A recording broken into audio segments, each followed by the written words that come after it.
दोस्तों, मैं हूं मयूर परीख और आप देख रहे हैं 4 PM महाराष्ट्र। आज हम बात करने जा रहे हैं महाराष्ट्र के प्याज के किसानों की। ये वही किसान हैं जो देश के 50% लोगों को प्याज पहुंचाते हैं, उनके लिए प्याज का उत्पादन करते हैं।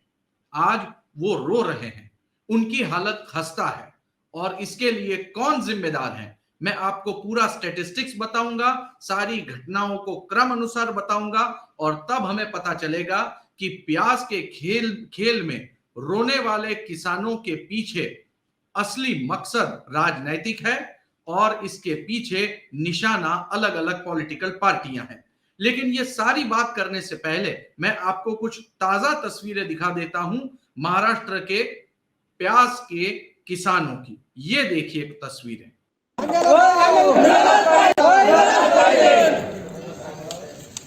अरे कौन म्हणता देत नाही? घोषणा दे घोषणा ये आणि तस्वीरें भाव आप जय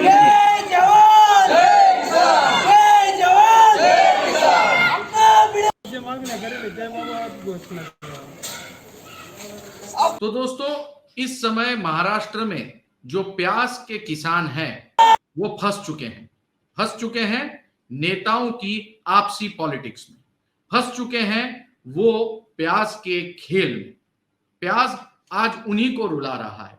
लेकिन ये बात की शुरुआत होती है आज से 4 महीने पहले, जब बहुत बड़ी संख्या में प्याज जो है मार्केट में आना शुरू हुआ और जिसकी वजह से किसानों को प्याज के कम दाम मिलने लगे। दरअसल बात यह है कि फरवरी महीने में प्याज के रेट इतने कम हो गए कि उन्हें प्याज के लिए 2 रुपए प्रति किलो रेट तक नहीं मिल पा रहा था। इन सारी समस्याओं को लेकर लोगों की आवाज संसद तक पहुंची, हंगामा हुआ और संसद में एनसीपी की नेता सुप्रिया सुळे ने अपना बयान दिया। 2 दिन पहले फिर एक बार वो प्याज के ऊपर बोली। क्या बोली, आइए पहले मैं आपको वो सुना देता हूं। मी गेले 2 वर्ष सातत्याने केंद्र सरकारमध्ये पार्लमेंटमध्ये जेव्हा जेव्हा बोलले तेव्हा मी price rise, inflation, food inflation याच्याबद्दल सातत्याने बोलले आणि एक स्टेडी पॉलिसी नाही आहे केंद्र सरकार। कांद्याचंच उदाहरण बघा, कांद्यात जगामध्ये कमतरता होती, महाराष्ट्रात सरप्लस कांदा होता, तेव्हा आम्ही एक्सपोर्ट करा म्हणून सातत्याने मागणी करत होते पण केलं नाही। आज ना कांद्याला भाव आहे ना ढोबळ्या मिरचीला भाव आहे। शेतकऱ्याचं कंबरडं पुढे एकीकडे मोडलेलं आहे आणि दुसरीकडे डाळीचे भाव गगनाला पोचलेले। कंप्लीट मिसमॅनेजमेंट हे सातत्याने केंद्र सरकारचं अपयश। तो ये है सुप्रिया सुळे। इन्होंने ये कहा है कि केंद्र सरकार की गलत नीतियों की वजह से आज प्याज के व्यापारी रो रहे हैं। केंद्र सरकार ने प्याज को ठीक से एक्सपोर्ट नहीं होने दिया और जिसकी वजह से आज किसी के पास पैसा नहीं है, प्याज मारा मारा फिर रहा है। लेकिन दोस्तों, मैं आपको बता दूं कि कांग्रेस पार्टी प्याज का खेल बहुत बड़ा है। राष्ट्रवादी कांग्रेस पार्टी जिस एरिया से अपनी मजबूत पकड़ रखती है वहीं पर प्याज उगता है और इसीलिए प्याज की पॉलिटिक्स पर हमेशा से ही राष्ट्रवादी कांग्रेस पार्टी का पूरी तरह से कब्जा रहा है। अब बात यह है कि प्याज जो है वो मारा मारा क्यों फिर रहा है। दरअसल बहुत सारी बारिश हुई, बेमौसमी बारिश हुई, जिसकी वजह से गर्मी में पकने वाला जो प्याज है उसे पानी लग गया। एक बार गर्मी में पकने वाले प्याज पर पानी लग जाए तो उसे तुरंत बेच देना पड़ता है। यदि ऐसा नहीं किया तो पूरा का पूरा प्याज सड़ने का खतरा बना रहता है। बिल्कुल इसी वजह से सारे किसान एक साथ अपना प्याज बेचने के लिए मंडी में पहुंचे। दिलचस्प बात यह है कि मंडी के अंदर प्याज तो खरीदे जा रहे हैं, प्याज किसान को वापस नहीं पहुंचाया जा रहा है, लेकिन कहीं ना कहीं कार्टेल काम कर रही हो परचेज की, वो दिख रहा है क्योंकि प्याज के रेट जो हैं वो बहुत कम मिल रहे हैं किसानों को। यही पूरे के पूरे मामले को अगर फ्लैशबैक कर दिया जाए 3 महीने पहले, तो 3 महीने पहले महाराष्ट्र के नासिक इलाके के लगभग 7 जितने प्याज के व्यापारियों के यहां इनकम टैक्स की बड़ी रेड हुई थी उसके कई सारे फोटोग्राफ्स वायरल हुए थे और कई सारे प्याज के व्यापारियों के पास से बड़ी मात्रा में कैश पकड़ा गया था।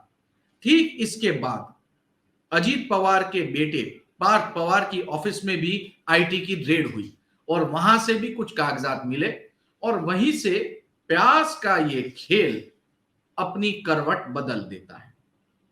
जी हां, प्याज के खेल में दो पार्टियां सीधी सीधी रूप से जुड़ी हुई है। पहली पार्टी का नाम है राष्ट्रवादी कांग्रेस पार्टी, जो कि प्याज उगाने वाली जगह के ऊपर मजबूत पॉलिटिकल पकड़ रखे हुए है, और दूसरी पार्टी का नाम है भारतीय जनता पार्टी, जो कि इस देश में और राज्य में इस समय शासन करता है। दरअसल जब प्याज के रेट बढ़ने शुरू हुए या फिर ऐसा लगा कि ये कर्टेल की वजह से प्याज के रेट बढ़ सकते हैं, तो बीजेपी ने इनकम टैक्स या फिर प्रशासनिक कदम उठाना शुरू किए। नतीजा ये रहा कि प्याज की कीमत नहीं बढ़ पाई। विपक्ष लगातार आरोप लगाता रहा कि पूरे विश्व में प्याज की कमी है, प्याज को एक्सपोर्ट करने दिया जाए, लेकिन भारत सरकार ने ये अनुमति नहीं दी, ऐसा विपक्ष का आरोप है। लेकिन सत्ता पक्ष इस आरोप को हमेशा से ही झुठलाता आया है। वास्तविक हकीकत यह है कि देश के अंदर प्याज की कोई कमी नहीं है। पाकिस्तान जैसा देश जिसके पास आज देने के लिए पैसा नहीं है, इसलिए इंडिया के पास से प्याज खरीद नहीं रहा है। ढाका में 90% प्रति किलो के हिसाब से प्याज बिक रहा है, लेकिन इंडिया से वहां प्याज पहुंच नहीं पा रहा है। इंडिया के अंदर प्याज की कमी नहीं है, लेकिन किसानों के पास से प्याज खरीदने के लिए कोई तैयार नहीं है, और यदि खरीद रहा है तो एकदम औने पौने दाम। यह रणनीति है किसकी? क्या प्याज सत्ताधारी भारतीय जनता पार्टी को रुलाएगा, या फिर ये प्याज राष्ट्रवादी कांग्रेस पार्टी यानी एनसीपी के अध्यक्ष शरद पवार को रुलाएगा? क्योंकि किसानों में जो भारी नाराजगी है वो तो केंद्र सरकार की तरफ है, लेकिन इस प्याज के खेल की वजह से जिस तरह से बिचौलिए फंस चुके हैं, या फिर जिस तरीके से इस पूरे मामले में पैसे लगाने वाले व्यापारी फंसे हुए हैं, वो कहीं ना कहीं बीजेपी के साथ अपने ताल्लुकात नहीं रखते। कुल मिलाकर के देश के अंदर प्याज की कोई कमी नहीं है, विश्व में प्याज की कमी है, लेकिन किसानों के पास प्याज होने के बावजूद वो प्याज को मार्केट में बेच नहीं पा रहे हैं। जाहिर सी बात है, इसे सरकार की नाकामी ही गिना जाना चाहिए, क्योंकि यदि किसान गरीब हो, किसान के ऊपर कर्ज हो, और किसान के पास यदि मार्केट में बेचने के लिए प्रोडक्शन हो, लेकिन उसे सही मार्केट न मिले, तो इसकी जिम्मेदारी सरकार की ही बनती है। क्योंकि सारे के सारे किसान जो हैं वो इस समय कर्ज के तहत डूबे हुए हैं। हम लगातार कई बार ये सुनते आ रहे हैं कि किसान ने आत्महत्या कर ली। दरअसल ये वही किसान हैं जिन्होंने कर्ज लिया हुआ है और जो इस समय किसानी कर रहे हैं। बहरहाल महाराष्ट्र में जो चित्र दिख रहा है उससे एक बात तो बिल्कुल साफ है कि किसानों में भारतीय जनता पार्टी के प्रति भारी नाराजगी है। गन्ना कुल मिलाकर के गन्ना किसान इसलिए नाराज है क्योंकि शक्कर के कारखाने बंद हो गए, और प्याज के किसान इसलिए नाराज हैं क्योंकि उन्हें प्याज की सही कीमत नहीं मिल रही है। आने वाले चुनाव में भारतीय जनता पार्टी को इसका खामियाजा जरूर भुगतना पड़ेगा। बहरहाल राष्ट्रवादी कांग्रेस पार्टी प्याज के खेल की वजह से पूरी तरह से परेशान है, साथ ही इनकम टैक्स के रेड की वजह से। तो एक तरफ भाजपा, दूसरी तरफ राष्ट्रवादी कांग्रेस पार्टी, और इन दोनों के बीच में कटे हुए प्याज की वजह से रो रहा है किसान। दोस्तों, इसी तरीके के किसी अलग मामले को आपके सामने मैं रोज लेके आऊंगा 4 PM महाराष्ट्र पर। आप देखते रहिए 4 PM महाराष्ट्र। धन्यवाद।